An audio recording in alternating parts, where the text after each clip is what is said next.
22 अप्रैल को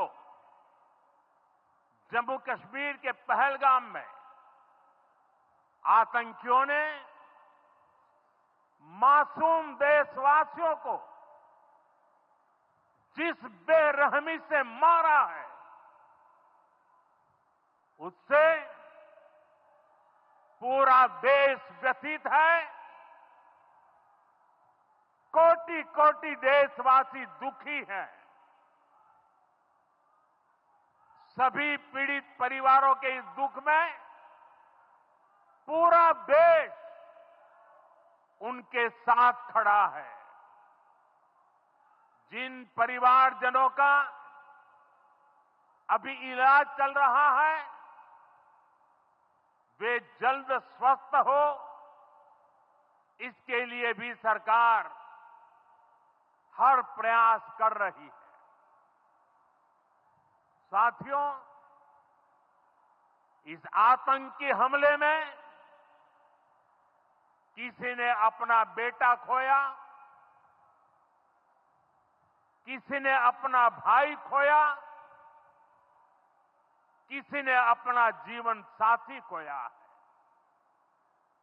उनमें से कोई बांग्ला बोलता था, कोई कन्नड़ा बोलता था, कोई मराठी था, कोई ओडिया था, कोई गुजराती था, कोई यहां बिहार का लाल था।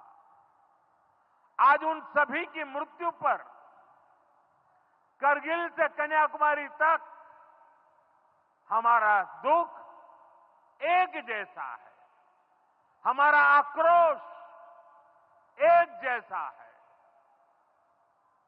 ये हमला सिर्फ निहत्थे पर्यटकों पर नहीं हुआ है। देश के दुश्मनों ने भारत की आत्मा पर हमला करने का दुस्साहस किया है।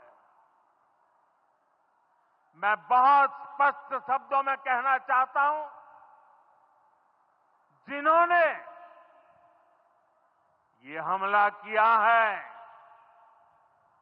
उन आतंकियों को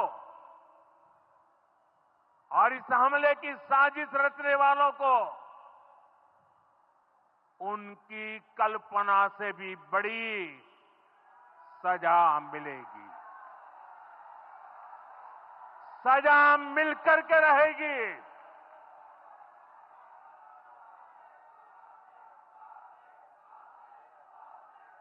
अब आतंकियों की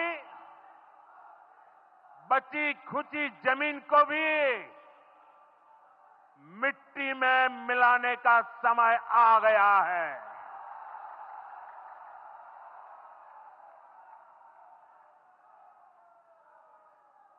एक सौ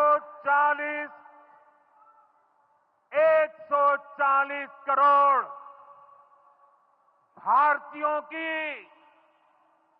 इच्छा शक्ति अब आतंकी आकाओं की कमर तोड़ कर रहेगी।